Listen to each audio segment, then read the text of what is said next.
Il y avait un certain temps que j'avais eu des nouvelles de cette dame qu'on reçoit aujourd'hui, qui a été longuement impliquée localement dans les années 2000, même politiquement et tout ça. Et puis là, ça faisait un bout, un ami à moi me dit avant les fêtes, il dit, as-tu des nouvelles d'Emmanuelle Géant? Je dis, ouais, bien, pas beaucoup. Il dit, elle occupe maintenant, elle est la PDG de Recyc Québec. Et là, je lui ai écrit pour l'inviter sur le plateau. Il est avec nous. Bonjour, bienvenue, félicitations. Merci de l'invitation. Bon, évidemment, de mémoire, j'ai toujours su que vous avez toujours travaillé dans le domaine environnemental, donc je ne suis pas surpris de vous voir aujourd'hui à la tête de Recyc Québec, mais il en demeure pas moins que c'est une position quand même assez intéressante, assez enviable et qui était probablement, est-ce qu'on peut dire qu'aujourd'hui, vous êtes visiblement sur votre X? Ça fait un moment que je suis sur mon X. En fait, il y a très longtemps de ça, je me suis payé les services d'un coach professionnel. Et il m'a dit, il faut que tu trouves quelles sont tes valeurs. Qu'est-ce qui compte le plus pour toi? Puis tu pourras bâtir, en fait, ton parcours autour de ces valeurs-là. Puis, en fait, l'environnement est devenu très rapidement. Donc, c'est pas nouveau. Ça fait au moins 20 ans de cette expérience-là. Donc, l'environnement, ça fait longtemps que c'est une valeur qui compte pour moi, pour lesquelles j'ai envie de me battre, j'ai envie de faire avancer la société, nos gestes quotidiens, etc. Donc, en suivant cette ligne-là de l'environnement, j'ai donc souvent été sur mon X. C'est sûr que, oui, chez Recyc Québec, je suis sur mon X parce que je travaille sur des dossiers qui me tiennent beaucoup à cœur. On pourra en reparler, j'imagine, dans les prochaines minutes. Mais au cours des 4 dernières années, j'étais totalement sur mon X. Puis c'est pas juste dans ce qu'on fait, c'est aussi avec l'équipe avec laquelle on travaille. Parce qu'on peut très bien aimer parfaitement ce qu'on fait, mais avoir un cadre de travail ou une équipe avec lesquelles on fit moins, il y a moins d'atomes crochus. Puis, en fait, quand tout ça est réuni, c'est là qu'on est vraiment sur notre X. Donc ça, c'est vraiment chouette. Puis les 4 années d'avant, je travaillais déjà chez Recyc Québec, donc c'est une organisation que je connais bien. Et donc, je peux pas dire que j'ai été moins sur mon X au cours des dernières années. Vraiment, là, je suis vraiment dans mon élément. Qu'est-ce qui fait que vous avez pris un virage professionnel axé beaucoup sur l'environnement au cours des dernières décennies? Parce que même quand on se côtoyait dans les années 2000, vous étiez déjà dans le domaine de l'environnement. Oui. Ben, en fait, au début, moi, je suis un entrepreneur, donc je cherchais aussi des pistes, des niches où il y avait un potentiel de développement intéressant. Donc, c'est ce qui m'a conduit à être, en fait, une pionnière en termes de stratégie de développement durable. Dans les années, on parle du début des années 2000. Donc, j'ai été une des premières vraiment à octroyer des services conseils en développement durable, à accompagner des entreprises pour poser des bons gestes pour faire une différence, changer ou diminuer l'empreinte environnementale. Donc, je suis juste allée un peu plus loin, au lieu d'être une généraliste avec le développement durable, où on couvre quand même environnement, social et affaires, où où je suis maintenant en matière résiduelle. Ça fait quand même depuis 2012-2013 que je suis 10 ans maintenant que je suis vraiment spécialisée en matière résiduelle.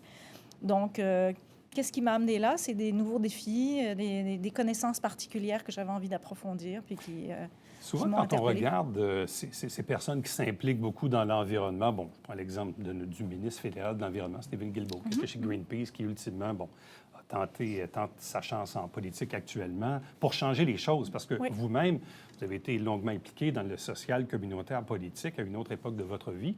Là aussi, dans cette volonté de changer les choses. Tout à fait, tout à fait. Puis c'est un peu ce qu'on fait. C'est quand je vous disais qu'une de mes valeurs, c'est vraiment la protection de l'environnement, c'est vraiment ça. C'est qu'on a envie quand je faisais du conseil en développement durable, c'est qu'on a envie de sensibiliser la partie prenante à laquelle on s'adresse pour qu'elle diminue son impact sur l'environnement. Parce que l'environnement, je donnais de nombreuses conférences, puis je commençais toujours en disant l'environnement, c'est ce qu'on boit, c'est ce qu'on mange, c'est ce qu'on respire, c'est notre quotidien, c'est notre vie. Donc, c'est important d'en prendre soin. Donc, à partir de ce constat-là, c'est sûr que c'est pour moi très motivant de travailler dans ce domaine-là. Sentez-vous que le public est plus réceptif aujourd'hui? Je regarde, oui, il y a les changements climatiques. On voit des fluctuations de température qu'on ne voyait pas dans le passé. Ça, c'est du concret, là. Moi, je sens que les gens... Bon, il y a plus de voitures électriques. Ici, à Saint-Jean, on a le bac brun depuis quelques années à peine. On était dans les dernières villes à l'avoir. Mais bref, on sent quand même c'est un paquebot qui est long à virer, mais on sent quand même une attention peut-être plus importante de la part du public. Je pense que les gens sont plus sensibilisés, mesurent plus l'impact de la mauvaise qualité de l'environnement sur leur qualité de vie à eux. Donc, mais au-delà de ça, donc il y a, oui, une prise de conscience plus importante du citoyen, mais il y a aussi les réglementations. Vous parliez de l'augmentation de la quantité de véhicules électriques sur les routes. Il y a des réglementations qui obligent les constructeurs à vendre de plus en plus de véhicules électriques. Le bac brun, c'est aussi une réglementation provinciale qui oblige en fait les municipalités à s'équiper et à capturer cette matière plutôt qu'elle s'en aille à l'enfouissement. Donc, je dirais qu'il y a à la fois un certain leadership qui a été pris par les gouvernements en même temps qu'une prise de conscience du citoyen. Donc, je pense qu'on avance. On avance. Ça fait quand même 20 ans que je suis dans le secteur, donc je dirais qu'on parle toujours des mêmes choses, mais on a fait quand même quelques pas en avant. Revenons à Recycle Québec, l'organisation que vous connaissez. Vous y êtes depuis quelques années déjà, maintenant comme PDG depuis près d'1 an. C'est quoi la taille de l'organisation? C'est quoi Recycle Québec? Quelqu'un vous accroche là, dans la rue, vous dit « C'est quoi Recycle Québec? » Vous répondez quoi? Bien, Recycle Québec, d'abord, c'est une société d'État qui travaille, en fait, je dirais, au sein du ministère de l'Environnement. On est associé au ministère de l'Environnement. On travaille en collaboration avec eux. Et ce qu'on fait, c'est qu'on fait des projets de sensibilisation à la fois du public, des sociétés, des entreprises et des municipalités sur la gestion des déchets. Donc, nous, c'est vraiment ça qu'on fait, c'est de la sensibilisation sur la gestion des déchets. On gère aussi plus d'une quinzaine de programmes d'aide financière, donc pour aider à l'innovation dans la gestion des matières, pour aider justement des petites municipalités à acheter des bacs de compost et fournir aux citoyens. Donc, on travaille évidemment beaucoup dans le soutien des centres de tri, par exemple. On travaille aussi à faire évoluer le concept d'économie circulaire, qui est une façon plutôt que de penser à acheter, utiliser, jeter, c'est acheter, utiliser et recycler, réutiliser. Donc, c'est un courant qui commence à devenir très important au niveau des entreprises, de produits et services, si on veut. Donc, c'est un peu tout ça qu'on fait chez Recycle Québec. C'est vraiment notre cheval de bataille, c'est la gestion des déchets. Combien d'employés? 80. On a 2 bureaux, un bureau à Montréal, un bureau à Québec. Donc, on est 60 à Montréal, 20 à Québec. Et donc, on travaille aussi pour des programmes qui sont normés. Donc, mais on travaille sur tout le territoire, évidemment, en soutien de Parce que pour le grand public, moi je dis le mot Recycle Québec, immédiatement les gens vont penser aux consignes sur les bouteilles, les canettes et ces choses-là. Pour d'autres, ça va être les fameuses publicités des serre plus à rien. C'est vous autres, ça aussi, je présume? Ou c'est une filiale où vous conseillez? Alors, c'est une bonne question. Nous, ce qu'on fait, c'est que il y a une réglementation qui s'appelle la réglementation pour la responsabilité élargie des producteurs. Donc, c'est tous ceux qui mettent en marché des produits qui ont évidemment un effet négatif sur l'environnement. Donc, vous disiez les serre-plus-à-rien, donc mettons comme exemple les produits électroniques. Donc, il y a une réglementation autour de la gestion de ces matières une fois qu'elles ont fini d'être utiles. Vous avez fini d'utiliser votre cellulaire, qu'est-ce qui arrive avec ça? Donc, vous pouvez aller vous en départir à la bonne place. Et c'est un organisme qui va gérer cette matière et s'occuper qu'il soit recyclé. Et cet organisme est en fait chapeauté par les producteurs qui mettent en marché cette matière-là. Et Recycle Québec fait quoi là-dedans? Et nous, ce qu'on fait, c'est qu'on autorise, on agrée les organisations pour qu'elles puissent fonctionner en vertu des règlements qui ont été mis en place pour ces matières-là. Donc, on revient avec l'exemple des électroniques. Ça fait quand même plusieurs années maintenant qu'il y a une norme de récupération sur ces matières-là. Donc, un organisme de producteurs s'est formé et sa responsabilité, c'est de gérer la récupération de la matière en fin de vie utile, puis de sa réutilisation et son réemploi. Donc, si je comprends bien, bon, au Québec, on a un gouvernement, il y a un ministère de l'Environnement, il y a une société d'État qui est Recycle Québec, qui vient un peu... qui est un peu quoi, le maître d'œuvre dans l'exécution et l'application des différentes réglementations en lien avec le recyclage? On est effectivement au niveau de l'application. On est au niveau de... il y a une politique de gestion de matières résiduelles au Québec et il y a un plan d'action. C'est nous qui pilotons le plan d'action. C'est nous qui sommes le bras, effectivement, l'opérateur de tous ces projets-là.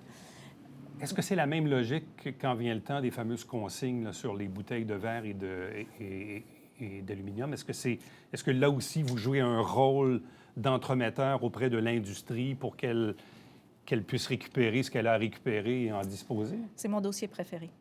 Oui. Et surtout que ça fait l'actualité parce que là, ça a monté à 10 sous là, récemment. Donc, là, les gens en parlent beaucoup. Là. Alors, vous avez raison. En fait, le projet de la consigne, suit exactement les mêmes exigences que le projet des téléphones cellulaires, comme on parlait tantôt. Donc, le gouvernement a émis un règlement qui dit, les producteurs, mettez-vous ensemble, créez un organisme et vous allez gérer la matière que vous mettez en marché. Donc, à partir du 1er novembre, la consigne s'est appliquée seulement sur les canettes d'aluminium. Donc, les producteurs de cette matière-là ont commencé à mettre en place un système de récupération et de valorisation de la matière. Donc, ça, c'est la première étape de la consigne, le 1er novembre. La deuxième étape va arriver en mars 2025, où on va avoir une récupération, une mise sous consigne de tous les autres contenants de boissons. Comme les bouteilles de vin. Comme les bouteilles de vin, comme les bouteilles d'eau, donc les tétrapacks aussi, donc les bouteilles de jus, bouteilles de lait, tout ça, ça va être soumis à la consigne à partir de 2025. Donc, on va voir pousser des centres de retour. Ouais. Donc, ça va être vraiment des pieds de porte, là, des boutiques ou des locaux qui vont être installés partout sur le territoire où les gens vont pouvoir retourner leur contenant consigné. Puis, une question un peu particulière, parce que moi, avant les fêtes, j'avais cette discussion-là avec ma conjointe. Généralement, je mettais toujours les canettes dans le recyclage en me disant, bien, elles sont recyclées. Ma conjointe dit, non, on a augmenté la consigne. C'est mieux de les envoyer là où elles doivent aller plutôt que de les mettre dans notre recyclage domestique à la maison. Oui, c'est mieux. Quand on peut, c'est mieux. Donc, on garde notre contenant, puis quand on va à l'épicerie, parce qu'actuellement, c'est là qu'on le retourne en majorité, on va retourner le contenant à l'épicerie. Mais ne vous inquiétez pas, quand vous mettez votre contenant consigné dans le bac de recyclage, il a une valeur. Il a une valeur de 10 sous. Ouais. Donc, le centre de tri n'est pas plus fou qu'un autre. Il ne va pas garder ça puis envoyer ça au recyclage. Il va céder, en fait, cette consigne à l'association qui est responsable pour récupérer son 10 sous. Et puis, donc, la matière, si elle est au bac de recyclage, elle va être de toute façon récupérée et recyclée de la bonne façon. En terminant, pour vous, c'est quoi le principal défi auquel vous faites face là, dans la ou les prochaines années? Bien, le prochain défi, c'est vraiment la gestion des matériaux de construction. Ah oui? Les matériaux de construction, on s'y est très peu attelé jusqu'à maintenant. Pourtant, c'est une des plus importantes matières qui se retrouvent à l'enfouissement. Les sites d'enfouissement au Québec sont quand même assez achalandés, je vais le dire comme ça. Donc, il est très important de dévier ces matières-là. Puis, il y a beaucoup de matières qui proviennent de la construction, comme le bois, par exemple, qui pourraient tout à fait être réutilisées, soit à nouveau dans la construction, soit pour faire de la bioénergie ou, en fait, toutes sortes d'autres applications. Donc, on essaye vraiment, dans un esprit de dévier les matières de l'enfouissement, de mettre en place des projets. On a monté un comité d'experts donc, qui travaille sur des pistes de solutions. Donc, on devrait déposer un projet au printemps. Début du printemps. Emmanuelle Géhin, merci beaucoup. Félicitations encore une fois, puis bonne chance dans ce mandat qui vous passionne. Merci. Restez avec nous. On vous revient après ceci.